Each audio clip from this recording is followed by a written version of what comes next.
Hey y'all, we made it to the end of the year. Oh my gosh, I honestly felt like this year would never end. It was a tough one. It was a tough one for me, and that seems to be consensus with people in my personal life. It has not been an easy year because you're always learning from the past mistake, gaining wisdom. Like in our last episode, we talked about wisdom is not something that you can be taught really. It's something that you gain along the way. And so every change, every challenge is changing you, is growing you in some kind of direction. Just in the past 6 years of my life, it's been just exponential growth. And I'm trying to be more forgiving and understanding of myself in this growth and in this change, that it's probably not going to be like this forever. I know there gets to a point, like as an older person, as an adult, where you've just kind of like dealt with a lot of things. Like there's not a lot of novelty. And so now that I'm still experiencing novelty. I'll tell you that new shit is happening all the time.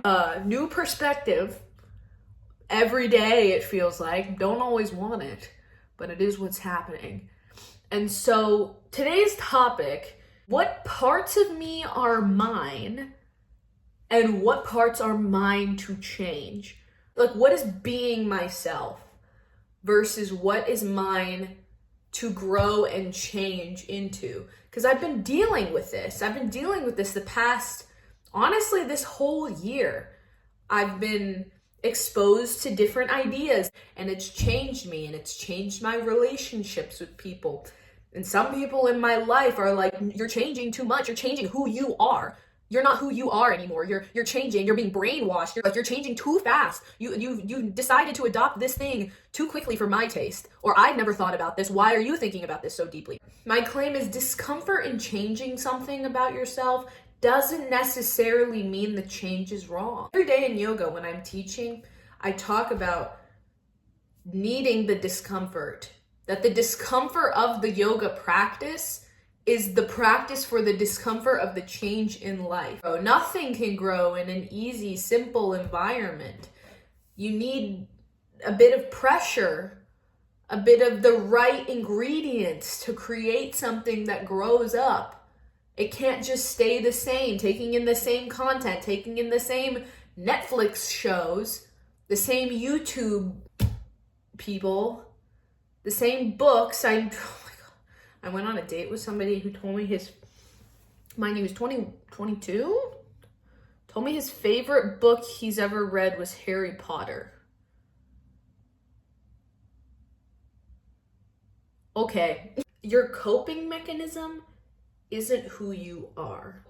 I'm gonna discuss this analogous to weight loss, and it's not because I want to shit on people. This isn't for anyone in specific. This is just applicable to me and things I have said in my life.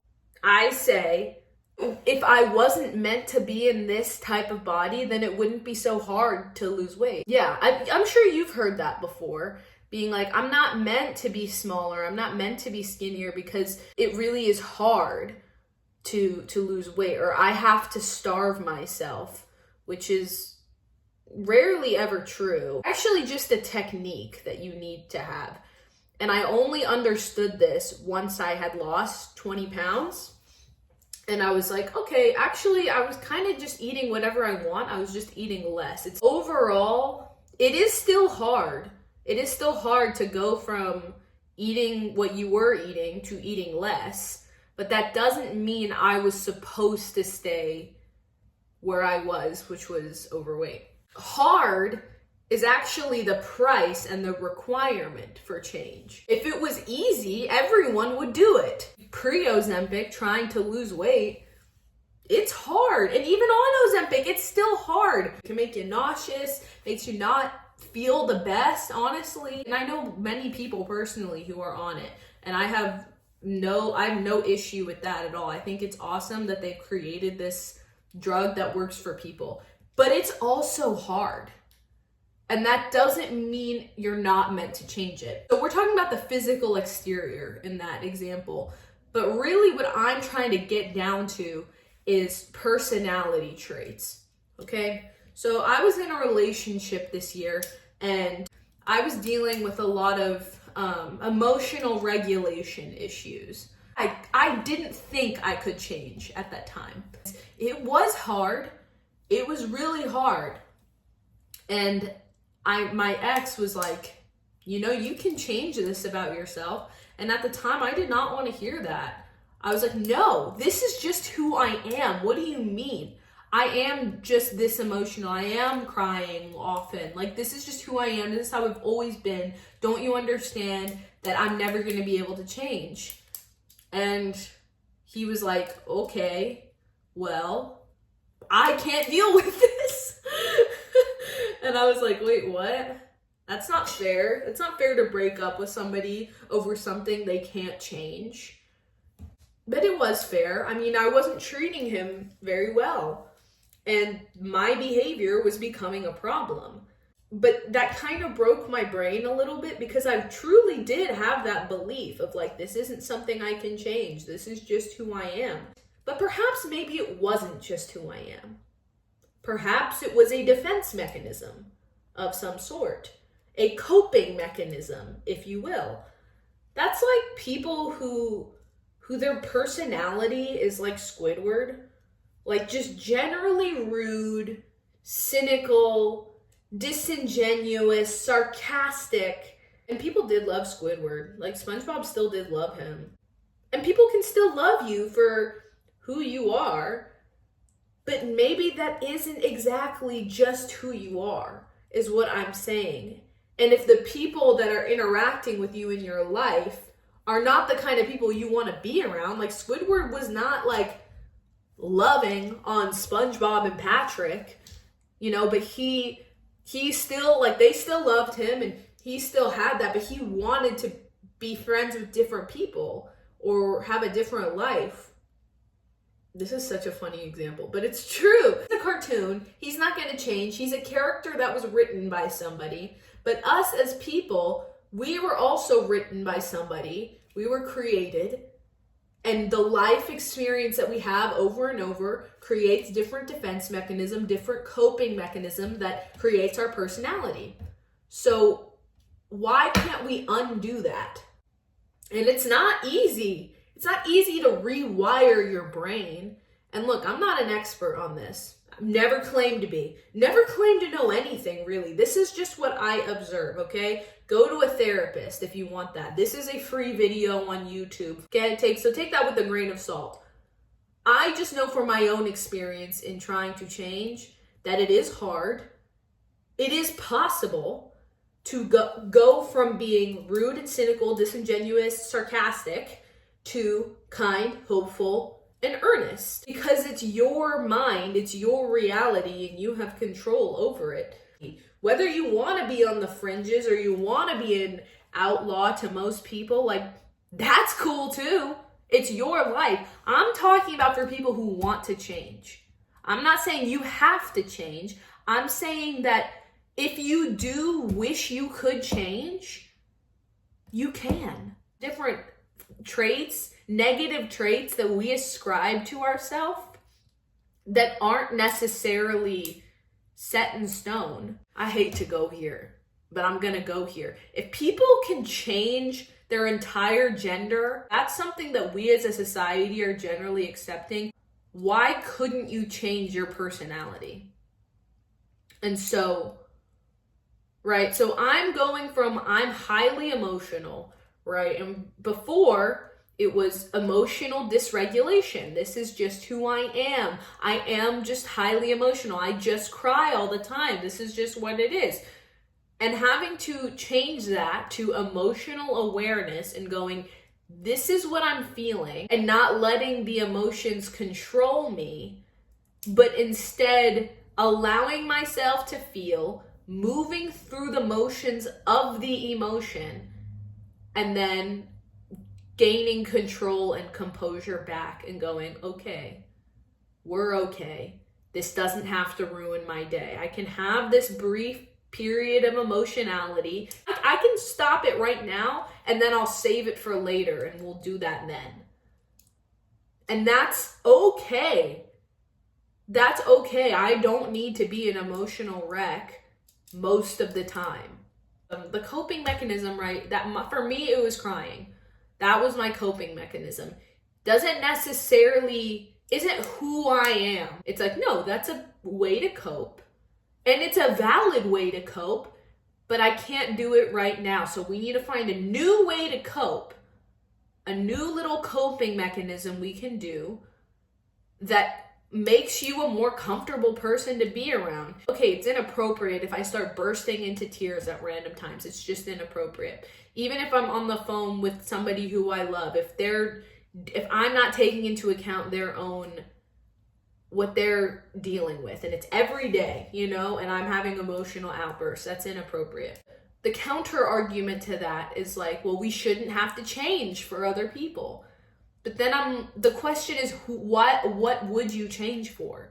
Why do we change?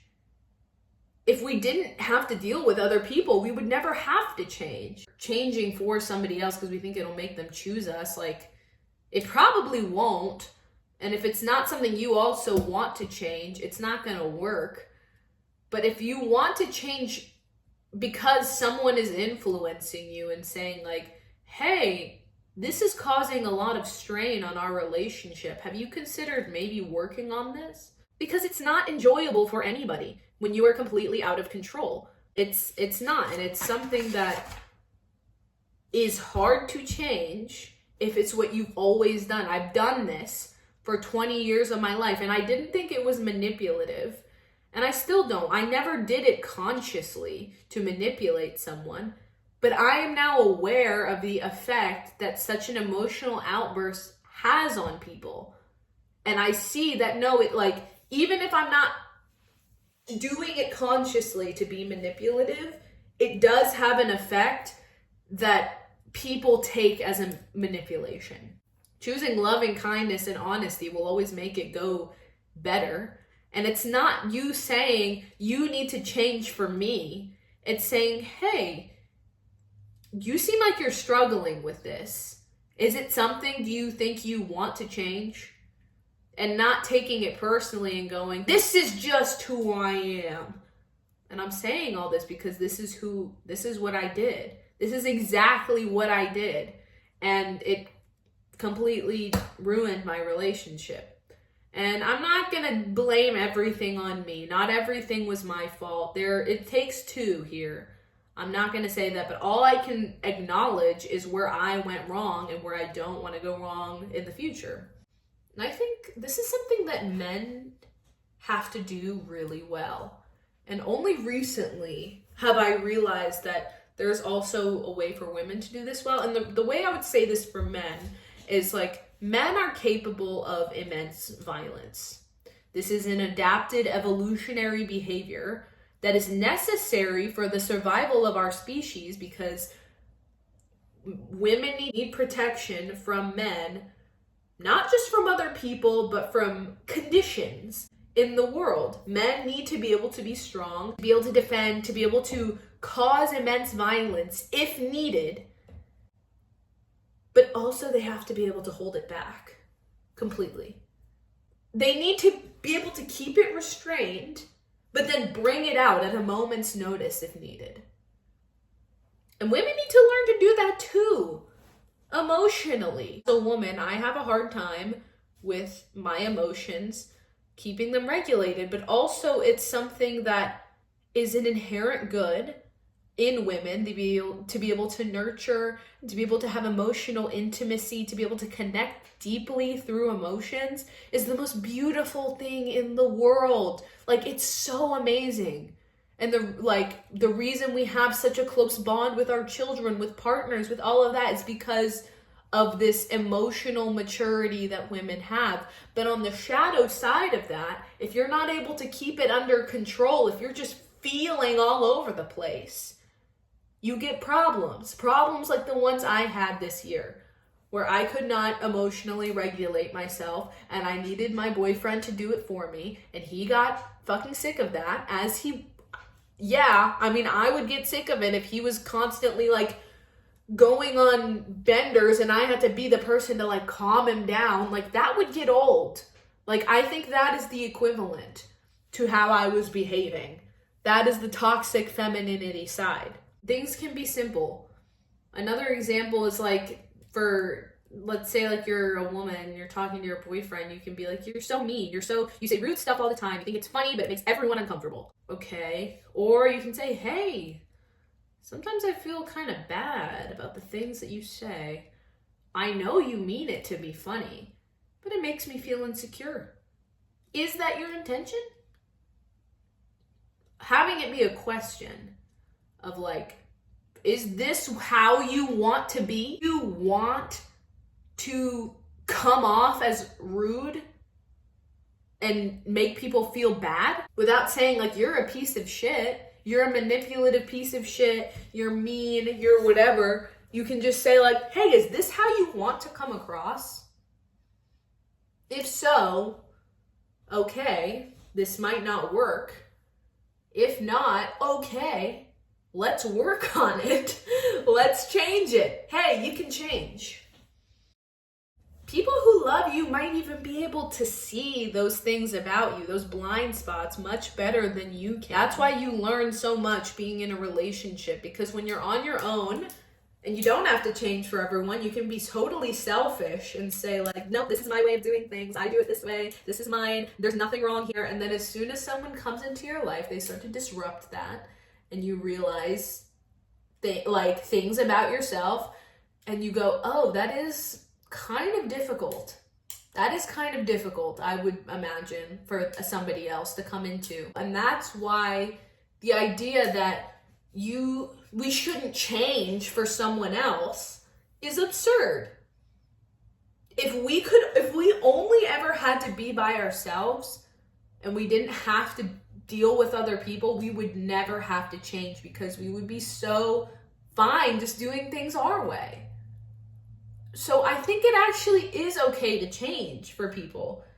And that's where this whole question comes around to. What is me and what is something I am willing to change? And that's only up to you to get the answer. And I've been struggling with this, and I've been going to different people about it. And some people are saying like, no, you can definitely change this. This is good even. You should change this.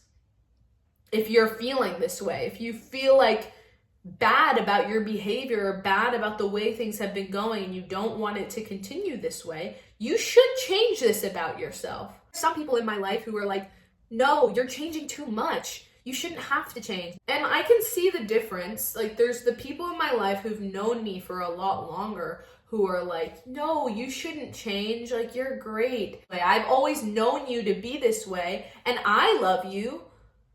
So why can't you just accept yourself this way and not want to change? And then there are the people who are more new to my life in the past couple of years, past year even, who were like, if you want to change something about yourself, like they're not attached. They're not attached to who I was before and who I was when I was younger. They're not attached to an idea of me yet, because they've only known me a short period. So they're like meeting me where I'm at right now and going like, okay, yeah, if you want to grow and expand and change, that's awesome. People, the counter to the counter is, it's okay to change for someone else if it's someone you want to be. To hurt you, I mean, you have to use your discernment and knowing whether it's change you want to make or if it's something that doesn't align with who you want to be. That there are some things that I will be willing to change, and there are some things I won't.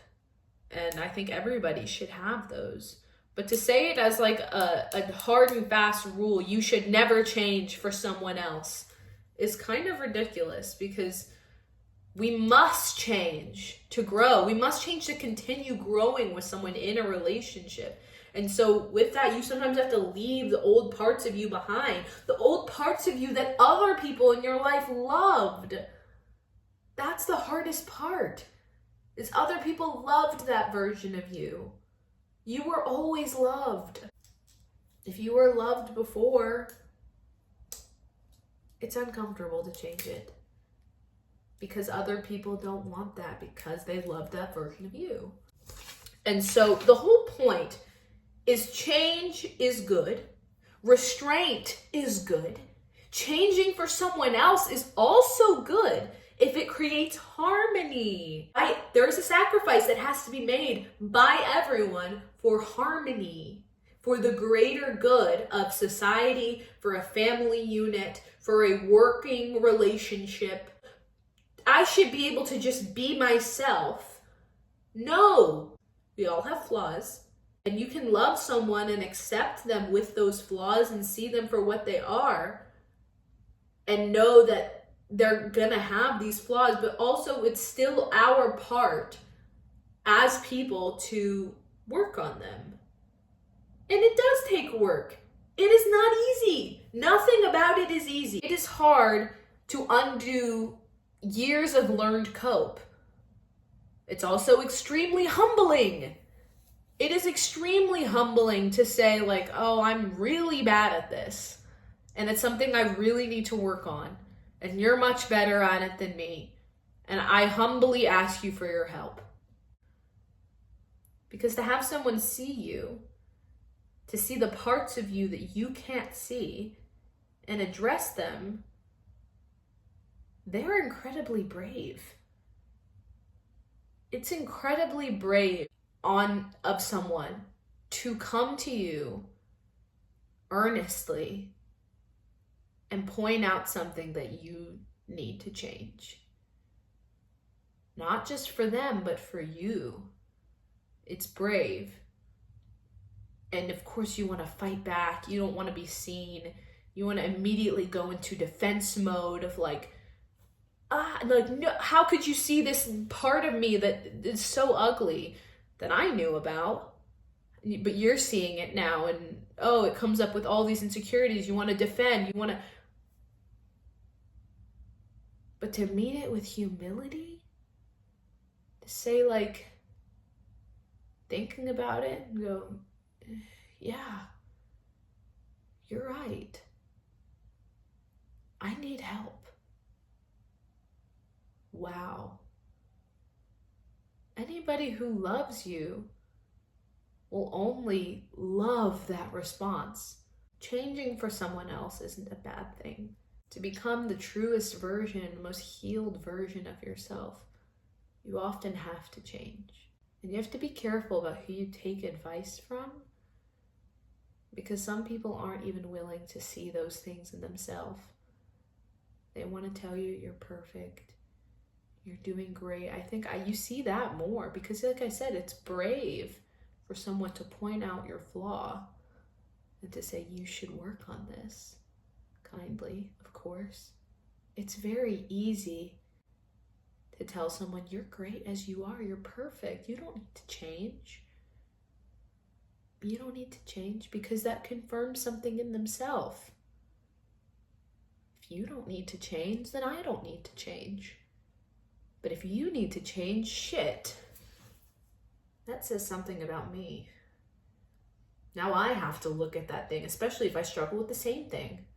Now I have to look at it and go, okay, maybe that is part of why I've had issues in the past. That's my little video for today. I love you all. Praying for you all, even the ones that leave me hate comments. Either way, I love you. And I hope you see this message. Take it with grace. Forgiveness for yourself, for the other people around you, for your flaws, for their flaws. Knowing that we're all flawed, but that it's our responsibility to work on it. Anyway, have a great day.